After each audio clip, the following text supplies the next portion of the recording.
నమస్తే, welcome to our channel. దేశ రాజకీయాలను అటు రాష్ట్ర రాజకీయాలను కూడా కుదిపేస్తున్నటువంటి అంశం ఏపీ లిక్కర్ స్కామ్. మరి ఈ ఏపీ లిక్కర్ స్కామ్ పై బ్యాక్గ్రౌండ్ లో విచారణ చేస్తున్నటువంటి ఈడీ తన దూకుడుని పెంచిందని చెప్పుకోవచ్చు. మరి దేశ వ్యాప్తంగా మనీ ల్యాండర్లపై ఒకేసారి సోదాలు నిర్వహిస్తుంది. ఢిల్లీ, హైదరాబాద్, బెంగళూరు వంటి ప్రాంతాల్లో సోదాలు నిర్వహిస్తుంది. మరి మొత్తానికి ఈ మనీ ల్యాండర్ల పరిస్థితి ఏంటి? ఏపీ లిక్కర్ స్కామ్ లో ఇంకా అనూహ్య పరిణామాలు చోటు చేసుకోబోతున్నాయా? ఇటువంటి అంశాలన్నీ కూడా చర్చించడానికి మనతో పాటుగా ఉన్నారు ప్రముఖ ఆర్థిక, రాజకీయ, సామాజిక విశ్లేషకులు అరిసిమల్లి శ్రీనివాస్ గారు. నమస్తే సార్.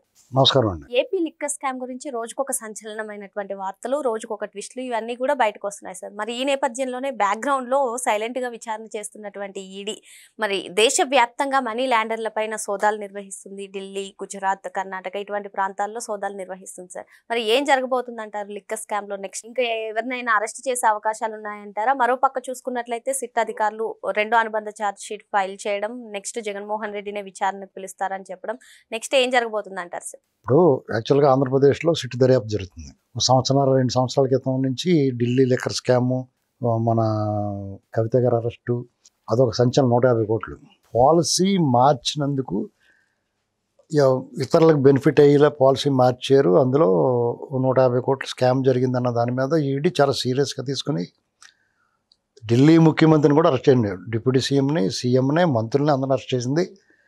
ఇక్కడ దాకా వచ్చి కవిత గారిని అరెస్ట్ చేశారు. అందులో ఇన్వాల్వ్మెంట్ ఉంటే, వాళ్ళ పాత్ర ఉంటే. ఆంధ్రప్రదేశ్ చెందిన విజయసాయి రెడ్డి బంధువుల్ని వాళ్ళని కూడా అరెస్ట్ చేశారు. ఇక్కడ ఆంధ్రప్రదేశ్లో జరిగింది ఈ తరహా స్కాము ఇదే పెద్దది దేశంలో, స్వాతంత్రం వచ్చిన తర్వాత కానీ ముందు కానీ. ఒక రకంగా చెప్పాలంటే ప్రపంచవ్యాప్తంగా కూడా ఇదే ఈ తరహా స్కామ్లు ఇదే పెద్దది. జరగలేదు. ఎందుకంటే మనకు కనపడింది ఇప్పుడు వీళ్ళు పంపిణీ చేసిన సొమ్ము వరకు కనిపిస్తుంది, అటు ఇటు మార్చింది ఈ గ్యాంగ్. అసలు అంతిమ దోపిడీదారు దగ్గరికి వెళ్ళిన అమౌంట్ అయితే 1000 కోట్లలో ఉంటుంది. ఆ లక్షను టచ్ చేసినా ఆశ్చర్యపోవాల్సిన అవసరం లేదు. నేను ఎందుకంటున్నానంటే మద్యం పాలసీ మార్చిన తర్వాత అప్పటి వరకు 1,20,000 కోట్లు ఒక లెక్క రూపాయి రేట్లో సబ్జెక్టు కరెక్షన్. దాన్ని ఈయన డబలో త్రిబుల్ చేసే రేట్లు. దాంతో ఏమవుతుంది, దాని వాల్యూమ్ పెరుగుద్ది కదా. 90% తను తీసేసుకుని 10% చూపించారు. అంటే మొత్తం ఈ 1,00,000 కోట్లు గ్యారెంటీ టచ్ అయ్యి ఉంటుంది.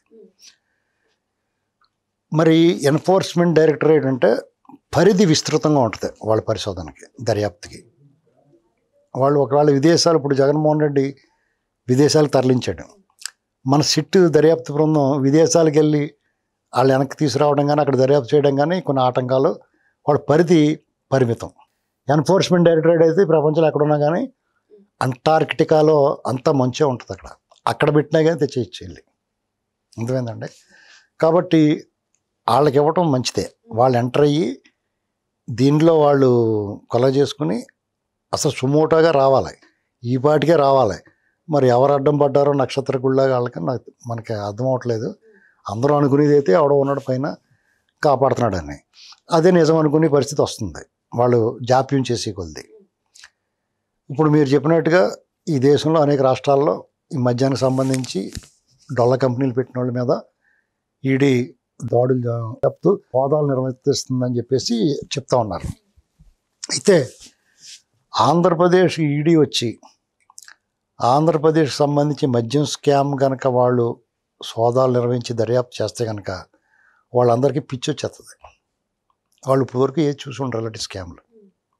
ఏమండి, అనిల్ అంబానీ వాళ్ళదే, అతనిది 1000 కోట్లే, 6,000 కోట్లు, 10,000 కోట్లు అలాగా. ఇది అలా కాదు, ఇంకా భయంకరం కదా. మీరు చెప్పినట్టుగానే తండ్రి అధికారాన్ని అడ్డు పెట్టుకుని లక్షల కోట్ల వ్యాపారం చేశాడు, క్విడ్ ప్రోకో చేశాడు జగన్మోహన్ రెడ్డి. తన అధికారంలో ఉన్నప్పుడు ఈ 3,600 కోట్లు కాదు, ఇది చాలా ఎక్కువగా ఉంటుందని కూడా కొందరు అనుమానం వ్యక్తం చేస్తున్నారు. ఇప్పుడు ఈడీ అప్పుడు 43,000 కోట్లు సీజ్ చేసింది. అప్పుడప్పుడు మధ్య మధ్యలో మరి ఎవరికన్నా అవసరమైందనుకోండి కొంత సడలించేవారు. 2,500 కోట్లు అలాగే సడలించారు గతంలో ఎన్నికల ముందు. ఇలాంటివి ఉన్నాయి. ఇందులో ఇచ్చిపుచ్చుకుంటే వాడు క్విడ్ ప్రోకోలు ఈడీతో కూడా ఉంది. తనకి ఈడీ ఏమి చాలా స్వచ్ఛమైన అగ్నిపునతి ఏం కాదు. వాళ్ళలో కూడా చీడపురుగులు ఉంటారు, మంచి వాళ్ళు డెఫినెట్గా ఉంటారు, నిజాయితీగా పనిచేసే వాళ్ళు ఉంటారు, ప్రలోభాలకు లొంగి వాళ్ళు ఉంటారు, ఒత్తిళ్ళకి లొంగి వాళ్ళు కూడా ఉంటారు. కాబట్టి ఇటువంటి దొంగలు సర్వైవ్ అవుతూ ఉంటారు. వాళ్ళకి పాపం బండి వాళ్ళ కర్మ మీద పడిపోతే పాములాగా అప్పుడు వాళ్ళు అరెస్ట్ అయిపోయి జైలుకి వెళ్తారు. ఏదో రంగా బెయిల్ వస్తుంది కదా ఎప్పుడోకప్పటికి ఏంటండి, వాళ్ళు బయట తిరుగుతారు, వాయిదాలకు వెళ్తారు. ఇదంతా తతంగం కింద కనిపిస్తుంది తప్ప ఫలితాలేమీ ఆశాజనకంగా లేవు. ఈడీ అనేక కేసులు చేస్తున్నారు, వాళ్ళు అరెస్ట్ చేస్తున్నారు, తీసుకెళ్ళి పెడుతున్నారు. ఇప్పుడు ఛత్తీస్గఢ్, జార్ఖండ్ అక్కడ ముఖ్యమంత్రిని కూడా వేసేసారు. ఇది మధు కూడా అరెస్ట్ చేశారు అప్పట్లో 2000 కోట్లకి.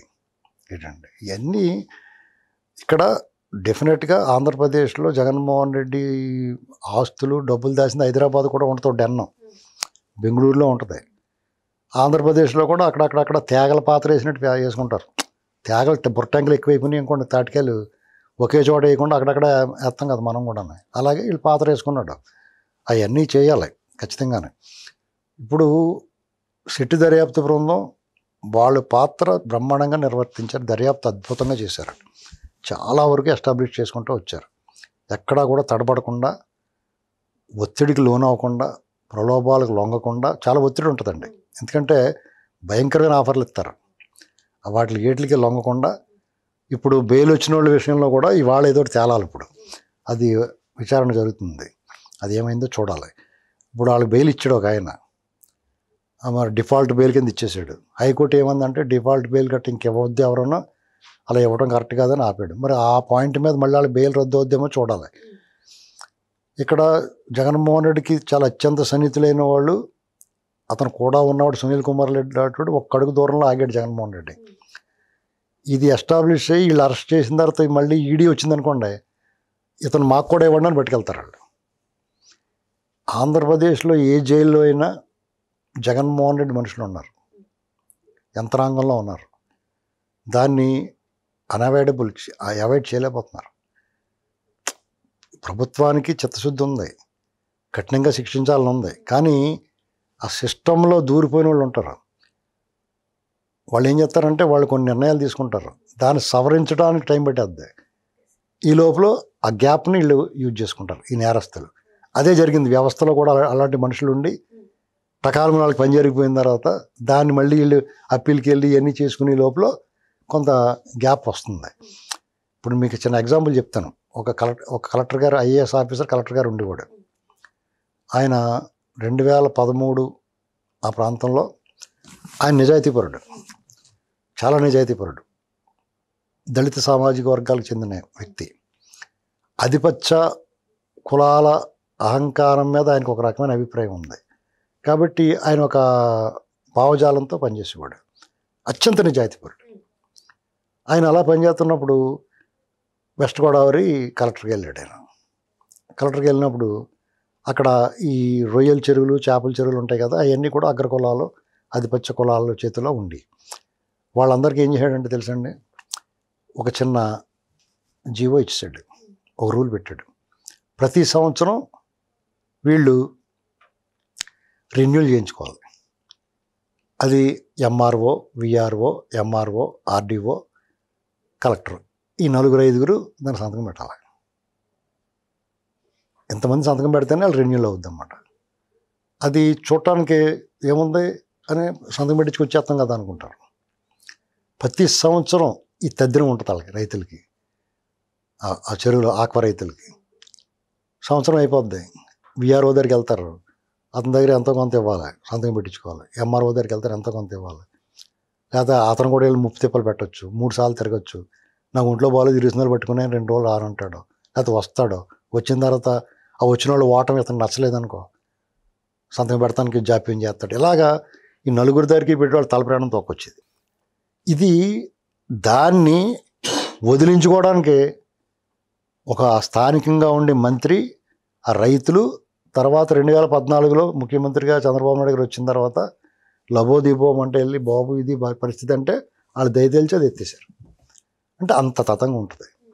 అలాగే పోలీస్ కేసులు పెడతారు, చిటికను కేసు పెడతారు. మనం ఏమనుకుంటాం, చిన్న కేసే కదా అనుకుంటాం. అది లింక్లో తగులుకొని ఉంటుంది, గ్యాలంలాగానే. రేపు పొద్దున్న ఎప్పుడో మీరు పాస్పోర్ట్ అప్లై చేసుకుంటారు, ఎంక్వైరీకి వెళ్తే మీ కేసు ఉందండి అంటారు. లేదా మీరు ఏదైనా లోన్ పెట్టుకుంటారు, లేకపోతే ఏదో ఒక ఉద్యోగానికి వెళ్తారు, అక్కడ ఎన్ని క్లియరెన్స్లు కావాలా.